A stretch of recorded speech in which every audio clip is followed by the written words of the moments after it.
எல்லோருக்கும் பணிவான வணக்கம். நம்முடைய ஐயா நமச்சிவாயா சேனலில் இருந்து அடியேன் என்று தினம் ஒரு திரு கதையில் குமரன் அன்னைக்கு ஒரு கிராமத்துக்கு போனார். அந்த கிராமத்தில் ஒரு தெருவில் போன உடனே வெளியில் பார்த்தீங்கன்னா மூதாட்டைகள் வயசான பாட்டிங்க ஒரு 2-3 பாட்டிங்க பார்த்தீங்கன்னா அந்தந்த வீட்டுக்கு முன்னாடி வாசல் படியில் அந்த ஓர தென்னையில் படுத்துங்கிறாங்க. இதை அப்படியே குமரன் பார்த்துக்கிட்டே போகிறான். பக்கத்து தெருவுக்கு போகிறான். பக்கத்து தெருவுலேயும் பார்த்தீங்கன்னா வயசான மூதாட்டிங்க ஒரு 2-3 வீட்டில் 4 வீட்டில் வெளியில் படுத்துன்னு இருக்காங்க. அடுத்த தெருவுக்கு போகிறான். அங்கே பார்த்தீங்கன்னா அங்கேயும் ஒரு 2 மூதாட்டிங்க பாட்டிங்க வயசானவங்க தாத்தாங்க வெளியில் திண்ணையில் அப்படியே உண்ணுன்னு இருக்காங்க. டைம் பார்த்தீங்கன்னா 11 மணி இருக்கும். முதல் தெருவுக்கு வரான். பார்க்குறான். அந்த வீட்டுக்கு முன்னாடி அந்த திண்ணைக்கு கீழே ஒரு கிழிஞ்ச பாய், அந்த பாயில் அந்த பாட்டி படுக்க வச்சுருக்காங்க. அதுக்கு பின்னாடி பார்த்தோன்னா கையெல்லாம் எறும்பு எறிகின்னு இருக்குது. காலில் அந்த கீழே கணுக்காலெலாம் பார்த்தோன்னா எறும்புலாம் ஏறிங்குது. அப்படியே இந்த இடுப்பாண்டை பார்த்தோன்னா இடுப்பாண்டே ஒரு 2-3 இடத்துல பார்த்தீங்கன்னா அங்கங்கே எறும்புங்க அப்படியே போயின்னு வந்துன்னு இருக்குங்க. அந்த பாட்டி அப்படியே கண்ணை திறந்து அப்படியே பார்த்துக்கின்னு படுத்துன்னு இருக்காங்க. குமரன் அந்த பாட்டிக்கிட்ட போய் நிற்கிறான். அப்படியே அந்த பாட்டி பார்த்துட்டு அப்படியே அந்த பக்கம் திரும்பி படுத்துக்குது. பக்கத்தில் பார்த்தீங்கன்னா அந்த வீட்டு கதவு பார்த்தா பூட்டி இருக்கு. இந்த பாட்டி வெளியே பார்த்தா வெயில் அடிக்குது சுரீல்னு அந்த பாட்டி மேலே. அப்படியே பார்க்குறான். பார்த்துட்டு ஒன்றுமே சொல்ல அப்படியே கிளம்புறான். போகிறான். கொஞ்ச நேரத்துக்கெல்லாம் ஒரு வேன் வருது. அந்த வேனில் அந்த பாட்டியை தூக்கி உட்கார வைக்கிறான். முன்னாடி சீட்டில் எறும்புலாம் அப்படியே துடைக்கிறான். துணி எடுத்து நல்லா துடைக்கிறான். கூட வந்த 2-3 பேர் அதெல்லாம் துடைச்சி அந்த பாட்டியை தூக்கி அந்த வேனில் உட்கார வைக்கிறாங்க. உட்கார வச்சுட்டு பக்கத்தில் இருக்கிறவங்க 2-3 பேர் ஓடியாடுறாங்க. யார் நீங்கள் ஏன் அந்த கழிவியை தூக்கிட்டு போகிறீங்கன்னு கேட்குறாங்க. உடனே குமரன் அவங்க எல்லாரையும் பார்த்து அப்படியே பார்க்குறாங்க. பார்த்துட்டு ஏன் கேட்குறீங்கன்னு கேட்குறான். இல்லை இந்த கேள்வி இங்கே தானே படுத்துருந்துச்சு, எப்படி படுத்துருந்துச்சின்னு கேட்குறான். அது படுத்துருந்துச்சு, அதான் அங்கே தான் படுத்துனுக்கேன் எப்பயுமே. எப்போ மழை வந்தாலுமா? ஆமாம். காற்று அடித்தாலுமா? ஆமாம். வெயில் இப்போ வெயில் சுரியல் இந்த வெயில்லையுமா? ஆமாம். அவன் மருமக வெளியே போட்டு போகிறா, வேலைக்கு போகிறா, போட்டு போகிறா. ஓஹோ சரி, நான் அந்த பாட்டியை கூட்டு போயிட்டுன்னு சொல்லு, நாங்களாம் விட மாட்டோம், நகருங்க அப்படின்னு குமரன் சொன்ன உடனே மிரட்டினாங்க. கூட வந்த ஆளுங்க எல்லோரும் மிரட்டினாங்க. மிரட்டினோன்னே அந்த ஊரில் கேள்வி கேட்டவங்களாம் ஓரம் ஒதுங்கிறாங்க. நேராக இவர் குமரன் கூட்டிகிட்டு போயிடுறாரு. அந்த பாட்டியை கூட்டிகிட்டு போன உடனே அது எங்கன்னு பார்த்தீங்கன்னா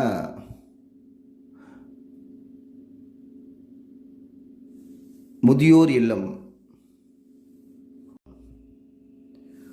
அனாதைகள் மற்றும் முதியோர் இல்லம். அந்த முதியோர் இல்லத்துக்கு உள்ள வேன் போகுது. இங்கே பார்த்தீங்கன்னா வேலைக்கு போயிட்டு வந்த அவங்க மருமகனும் அந்த பாட்டியினுடைய மருமகளும் அவங்க பையனும் எங்கே எங்கள் அம்மா அங்கே காணோம் பக்கத்தில் இருக்கிறவங்களாம் கேட்குறான். எல்லாரையும் கேட்குறான். உடனே அந்த மருமக ஐயோ எங்கே இந்த கழிவை காணுமே, இங்கே இருந்ததே காணுமேன்னு கத்துறா. யாருக்கு தூக்கி போனாங்கன்னு கத்துறா. பக்கத்தில் இருக்கிறவங்கள ஓடியாந்து அந்த வேன் இருந்துச்சு, வேனில் கூட்டிகிட்டு போயிட்டாங்க. யார்? அதான் அந்த முதியோர் இல்லறக்குள்ள அங்கே கூட்டின்னு போயிட்டாங்கன்னு சொல்கிறாங்க. யாரை கேட்டுன்னு கூட்டின்னு போனா அப்படின்னு சொல்லிட்டு உடனே அந்த மருமக யாரை கேட்டுன்னு கூட்டின்னு போனாரு, யார் அவன் அப்படின்னு சொல்லி உடனே போலீஸ்கிட்ட போயிட்டாங்க. போயிட்டு போலீஸில் கம்ப்ளைண்ட் பண்ணுறாங்க. எங்கள் மாமியாரை காணோம், அந்த ஆள் என் அம்மாவை காணோம் அப்படின்னு கம்ப்ளைண்ட் பண்ணுறான். கம்ப்ளைண்ட் பண்ணிவிட்டு இந்த முதியோர் இல்லத்தில் தான் கூட்டு போயிட்டான் அப்படின்னு சொல்லி கம்ப்ளைண்ட் பண்ணுறாங்க. உடனே போலீஸு வராங்க, முதியோர் இல்லத்துக்குள்ளே போகிறாங்க. போயிட்டு அங்கே குமரன் இருக்கார். அந்த பாட்டி பார்த்திங்கன்னா அழகான புடவை கட்டிக்கிட்டு திருநூறு நெத்தி முழுக்க திருநூறு இட்டுக்கிட்டு அந்த உடம்புல இருக்கிற அந்த அழுக்கெல்லாம் போய் அந்த எறும்புலாம் மூச்சிருந்தது அதெல்லாம் இல்லாமல் சுத்தமாக அழகாக க்ளீனாக அவ்வளோ அற்புதமாக பார்க்குறதுக்கு அப்படி ஒரு ஆனந்தமாக அந்த பாட்டி உள்ள சேரில் உட்காந்துங்கிறாங்க. கூட சுற்றி பார்த்திங்கன்னா நிறைய தாத்தா பாட்டிங்க உட்காந்துங்கிறாங்க. எல்லார் நெத்திலையும் திருநூறு மங்களகரமாக உட்காந்துங்கிறாங்க, அழகாக உட்காந்துங்கிறாங்க. சாயந்தரம் மாலை 5 மணி இருக்கும், 6 மணி இருக்கும். அந்த நேரத்தில் போலீஸ் போகிறாங்க உள்ளே. பார்த்துட்டு அவங்கள எல்லாரையும் பார்த்துட்டு அப்படியே திகைச்சி நிற்கிறாங்க போலீஸு. அப்போது இருக்கிறாங்க பாரு, இவங்க தான் எங்கள் மாமியார், கூப்பிடுங்க, ஏய் வா கேள்வி ஏந்து வா போகலாம் அப்படின்னு அந்த மருமக கத்துறா. உடனே குமரன் வந்து யார்மா நீங்கள் அப்படின்னு கேட்குறாரு. யாரா? அந்த கேள்விக்கு மருமக நான், அவங்க புள்ள வந்துக்கிறான் பாருங்க, வாமா எழுந்து வாமா அப்படின்றாங்க. சார், இந்த ஆள் தெரியுமா, இவனுக்கு இதே வேலை தான். எங்கள் மாமியாருக்கு முதியோர் இல்லம் பென்ஷன் வருது, முதியோர் பென்ஷன் வருது, 1500 ரூபா மாதம் மாதம். அதை சொலையாக பிடுங்கிறதுக்கு வந்து கூட்டு போகிறான் இவன் அப்படின்னு அந்த கேள்விக்கிட்ட பார்த்து அந்த குமரனை பார்த்து அவங்க மருமக கத்துறா. உடனே போலீஸ் என்ன செய்கிறாரு, என்ன சார் இதெல்லாம் கேட்குறாங்க போலீஸ்காரங்க. நான் ஒன்றும் சொல்லுங்க, அவங்க எப்படி இருந்தாங்க, எந்த நிலையில் இருந்தாங்க, எப்படி பாதிக்கப்பட்டிருந்தாங்க,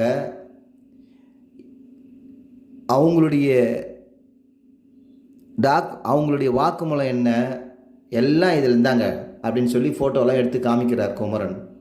எறும்பு மூச்சின்னு இருக்குது அந்த எறும்பு அந்த மூச்சிட்டு இருக்கு உடம்புலாம். அந்த ஃபோட்டோவை பார்க்குறாங்க. வெளியில் வெயில் சுரியில் அடிக்கிற அந்த வெயிலில் படுத்துங்கிறத அந்த ஃபோட்டோவை பார்க்குறாங்க. இப்படி அது எல்லாத்தையும் பார்த்துட்டு, அதெல்லாம் இருக்கட்டுங்க, நீங்கள் எப்படிங்க அவங்க வீட்டிலேருந்து தூக்கிட்டு வரலாம்? ஒரு மனிதனுக்கு பெத்த கடமை தாயை காப்பாற்றணும். அனாதை மாதிரி வெளியில் தூக்கி போட்டு போனால் இப்படி தான் நாங்கள் வந்து எங்களுடைய முதியோர் இல்லத்துக்கு அழைச்சிட்டு வந்து காப்பாற்றுவோம். அதுதான் எங்கள் முதியோர் இல்லத்துடைய சட்டம். வேணும்னா அந்த பாட்டியை போய் கேளுங்க, அவங்க வரன்னு சொன்னாங்கன்னா தாராளமாக கூட்டிகிட்டு போங்க, எங்களுக்கு அதை பற்றி எந்த ஆட்சேபனையும் கிடையாது அப்படின்னு குமரன் சொல்கிறார். ஏய் கேள்வி எழுந்து வா போகலாம். பையன் கத்துறான். என்ன திமிரா மருமக? வரையா என்ன கேள்வி? உன்னை வெளியே உட்கார வச்சு சோறு போட்டதே தப்பு, சோறு போடாமல் சாவடிச்சிருக்கணும் உன்னை அப்படின்னு அந்த மருமக பேசுகிறா. கொஞ்ச நேரத்தில் சுரீல்னு ஒரு சத்தம்,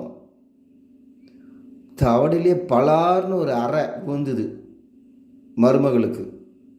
யாரான்னு பார்த்தா நடக்க முடியாத படுத்திருந்த இந்த பாட்டி தள்ளாடின்னு வந்து ஒரு அறை போட்டுச்சு. அந்த வார்த்தை சொன்ன உடனே அடிச்சுட்டு அப்படியே குமரன் பக்கத்தில் போய் நின்றுடுச்சு. போலீஸ்காரன் பார்க்குறான். ஏம்மா, எங்கள் எழுத்தாப்புலேயே நீ வந்து இவ்வளோ பேசுகிறியா? அப்படின்னா நீ எவ்வளோ கொடுமை பண்ணியிருப்ப, உன்னை தான் முதல்ல உள்ளே அரெஸ்ட் பண்ணணும் அப்படின்னு போலீஸ்காரன் சொன்ன உடனே, கிளம்புங்க எங்கேருந்து போலீஸ்காரர், கிளம்புங்க உடனே பார்த்துக்கிறேன் கேள்வி அப்படின்னு சொல்லி அவன் மருமகோ வீட்டுக்காரன் வாயா கூட்டின்னு போகிறான். வீட்டுக்கு போன உடனே ஐயோ ஐயோ ஐயோ போச்சு போச்சு, 1500 சொலையே போச்சு, சொலையா போச்சு, சொலையா போச்சு, இப்படியே கத்தின்னு இருக்கா அவன் மருமகம். மாதம் மாதம் 1500 சொலையா வந்துச்சே, அநியாயமாக போச்சே, அநியாயமாக போச்சே. ஏண்டி நான் அப்பயே சொன்ன கேட்டியாடி, உள்ளே படுக்க வைடி, உள்ளே படுக்க வைடி, உள்ளே படுக்க வச்சு தான் இந்த பிரச்சனை வந்திருக்குமா? உள்ளே படுக்க வச்சு நீ சோறு போடலனோட பரவாயில்ல. அவன் சொல்கிறான், வீட்டுக்காரன் புள்ள சொல்கிறான், சோறு போடலனோட பரவாயில்லையா. சொன்னனே கேட்டியாடி, நீ நல்லா அனுபவிடி. பேசிகிட்டு இருக்காங்க. அன்றைக்கு இரவு பொழுது முடிஞ்சுது. மறுநாள் காலையில் ஒரு 10 மணி இருக்கும். குமரன் அந்த தெருவுக்காக வரான். காலையில் ஒரு 10 மணி 10:30 மணி இருக்கும். அந்த தெருவுக்காக பைக்கில் அப்படியே வந்துட்டுருக்கான். அப்படியே இந்த தெருவை பார்க்குறான். என்ன ஆச்சரியம்! அடுத்த தெரு போய் பார்க்குறான். ஆஹா, என்ன ஆச்சரியம்! 3வது தெரு போய் பார்க்குறான். அங்கேயும் ஒரே ஆச்சரியம். என்னடா அது அப்படின்னு சொல்லிட்டு இந்த இடத்துல நின்று அப்படியே பார்க்குறான். அந்த தெருவை வரைச்சி வரைச்சி பார்க்குறான். அங்கே ஒரு அம்மா வராங்க. என்ன சார், என்ன பார்க்குறீங்க? உங்களுக்கு விஷயமே தெரியாதா? நேற்று நீங்கள் அந்த ஒரு கேள்வி கூட்டு போயிட்டீங்கள, அதான் எல்லா கேள்வியும் உள்ள கூட்டுமே உட்கார வச்சிட்டானுங்க எல்லாம், அவங்கவுங்க பிள்ளைங்களும் மருமகளும். என்னம்மா சொல்கிறீங்க? ஆமாம், நீங்கள் கேள்வியை கூட்டு முட்டிங்க, போலீஸ்காரன் அவங்கள திருத்தி அனுப்பிச்சிட்டாங்கல்ல, எங்கே நம்ம கேள்விங்களையும் கூட்டு முடுவாங்களான்னு சொல்லி அவனும் வெளியே போட்டு வரைஞ்ச அம்மாவையும் தாத்தாங்களையும் அப்பாங்களையும் உள்ளே கூட்டுக்கினானுங்க. உள்ளே கூட்டு பாய் போட்டு படுக்க வச்சுக்கினானுங்க. எங்கே அவங்களுக்கு எல்லோரும் பாதி பேருக்கு அதில் முதியோர் பென்ஷன் வருது இல்லை, அதான் பார்த்தீங்களா? நீங்கள் பண்ண ஒரு நல்ல விஷயம், உண்மையிலேயே அற்புதமான விஷயம் பண்ணீங்க குமரன் சார் அப்படின்னு ஒரு அம்மா குமரன்கிட்ட பேசுகிறாங்க. உடனே குமரனுக்காக சந்தோஷம். நான் இது நடக்கணும்னு சொல்லி தான் அப்படி நான் செஞ்சேன் அப்படின்னு மனசுக்குள்ளேயே நினச்சிக்கிட்டு வராங்க. முதியோர் இல்லத்துக்கு சந்தோஷமாக வர்றாரு. வந்த உடனே அந்த பாட்டிங்களாம் உட்காந்து பேசின்னு இருக்காங்க. ஆயாங்கெல்லாம் தாத்தாங்கெல்லாம் பேசிங்கிறாங்க. குமரன் அங்கே பக்கத்தில் போய் உட்காந்து நடந்த விஷயத்தெல்லாம் பேசுகிறான். எல்லாரும் விழுந்து சிரிக்கிறாங்க. சந்தோஷம். அப்படியா அப்படியான்னு சிரிக்கிறாங்க. ஏன்பா உனக்கு என்னப்பா தலையெழுத்தாப்பா? நீ யார், எப்பேற்பட்ட ஆள்? உங்கள் அப்பா கோடீஸ்வரன், சின்ன வயசுலேயே உங்கள் அப்பா அம்மா ஒன்று விட்டுட்டு போயிட்டாங்க, உங்கள் தாத்தா பாட்டி தான் வளர்த்தாங்க, உங்கள் தாத்தா பாட்டி சொன்னாங்கன்ற காரணத்துக்காக இந்த முதியோர் இல்லத்தை ஆரம்பித்தேன், எங்களை எல்லாரும் காப்பாற்றிட்டு வர, உங்கள் நல்ல மனசு நல்லதாயா நடக்கும் அப்படின்னு ஒரு பாட்டி சொல்லுது. அந்த பாட்டி பார்த்திங்கன்னா அப்படியே அந்த பாட்டி பார்த்து அப்படியே நினச்சி பார்க்குறான். அந்த கிராமத்தில் பஞ்சாயத்து ஆஃபீஸ் அலுவலகம், பழைய பஞ்சாயத்து ஆஃபீஸ் அலுவலகம், அந்த வராண்டாவில் அந்த பாட்டி படுத்துன்னு இருக்கும். ஒரு நாள் அதை நினச்சி பார்க்குறான் குமரன். அதை நினச்சி பார்க்குறான். அதை உங்களுக்கு நான் சொல்கிறேன். இப்போ அந்த பாட்டி அந்த வராண்டாவில் படுத்துன்னு இருந்தது. ஒரு சின்ன மூட்டை, துணி மூட்டை, சின்ன ஒரு கந்தல் பாய், நீட்டு பாய் பக்கத்தில் போட்டு, அது பக்கத்தில் மூலையில், அந்த வராண்டா மூலையில் இந்த பாட்டி படுத்துன்னு இருந்தது. அன்னைக்கு ஏதோ ஒரு விஷயத்துக்காக அந்த ஊர் பஞ்சாயத்துக்கு போன குமரன் இந்த பாட்டியை